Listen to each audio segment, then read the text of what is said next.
Bienvenue à Freiberg, dans l'univers de la production de cellules solaires SolarWorld. C'est ici qu'au cours d'un processus entièrement automatisé, des wafers de silicium polycristallin deviennent des cellules solaires.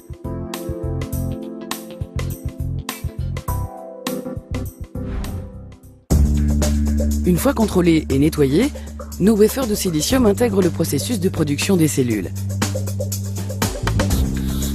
Ils sont ensuite soumis dans des conditions de salle blanche à des bains de nettoyage au cours desquels seront éliminés les derniers résidus générés par le sciage à fil. Par ailleurs, différents produits chimiques sont également utilisés pour attaquer les surfaces des wafers, une étape de fabrication que les experts appellent la texturisation. Un agrandissement du wafer au 10 millième nous montre comment se modifie la structure en surface.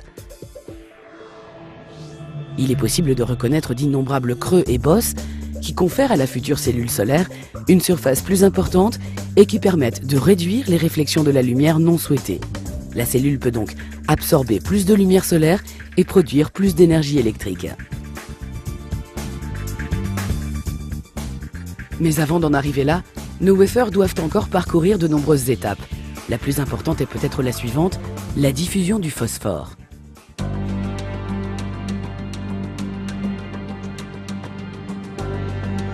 Juxtaposés par groupe de deux, quasiment dos à dos, les wafers poursuivent leur voyage dans un four à tubes.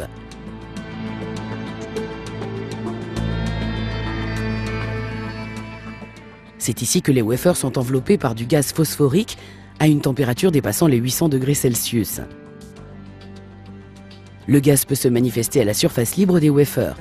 Il pénètre dans le wafer, puis il forme deux couches de charge différentes dues à la structure atomique.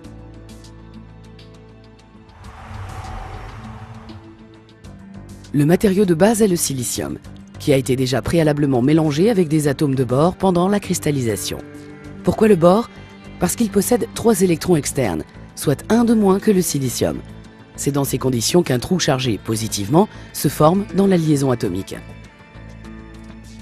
Passons maintenant aux atomes de phosphore diffusés dans le silicium. Ils possèdent 5 électrons externes et donc un électron chargé négativement de plus que le silicium. Conséquence, les deux porteurs de charges différents, les électrons négatifs et les trous positifs, sont à la recherche d'une liaison équipotentielle selon l'adage disant que les contraires s'attirent.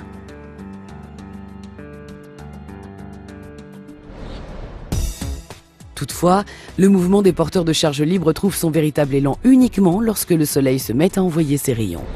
Grâce à leur énergie, les photons arrachent entre guillemets une grande quantité de porteurs de charge de leur liaison. C'est ainsi que se forme, entre une couche positive et une couche négative, une zone de tension délaissée, pour ainsi dire, par les porteurs de charge, ce qui entraîne une augmentation continue de la différence de potentiel. Si l'on applique ensuite des contacts, les porteurs de charge suivent la voie de la moindre résistance, ce qui permet donc au courant électrique de circuler. Voilà le principe du photovoltaïque et le fonctionnement de la cellule solaire. Un peu plus d'1 heure. C'est le temps qu'il faut pour réaliser la transformation d'un wafer dopé positivement en un wafer conducteur. Ce dernier devient un élément de construction électrique qui parvient à transformer l'énergie lumineuse en courant électrique.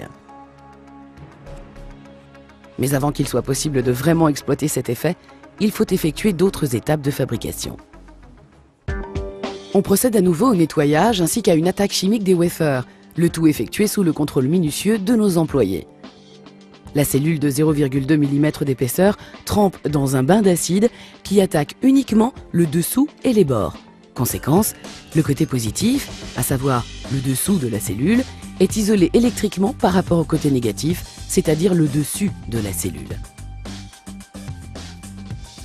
La cellule solaire reçoit sa couleur caractéristique dans une chambre à plasma. La surface bleue réduit les pertes optiques en empêchant les réflexions non souhaitées. L'objectif est d'améliorer le rayonnement lumineux reçu par la cellule et d'augmenter la quantité de courant qui circule à partir de celle-ci.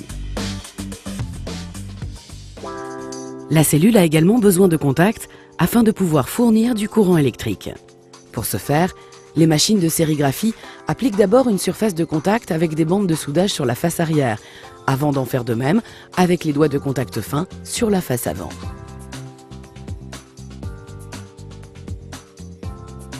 Enfin, Les fours à haute température gravent les contacts dans le silicium.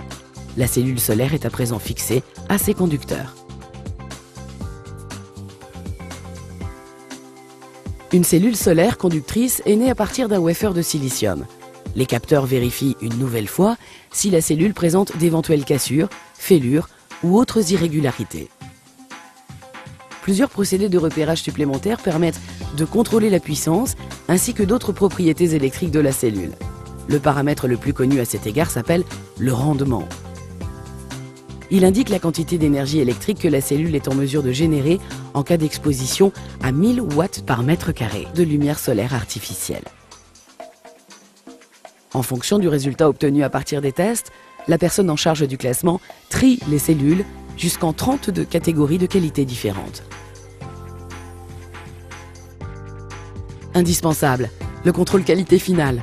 Une fois que tous les paramètres ont été vérifiés à l'aide de machines, ce sont des employés chevronnés qui prennent le relais pour assurer la surveillance de nos produits. Ce n'est qu'à partir du moment où une cellule solaire a satisfait à l'ensemble de nos standards stricts qu'elle mérite de recevoir le sceau de nos experts.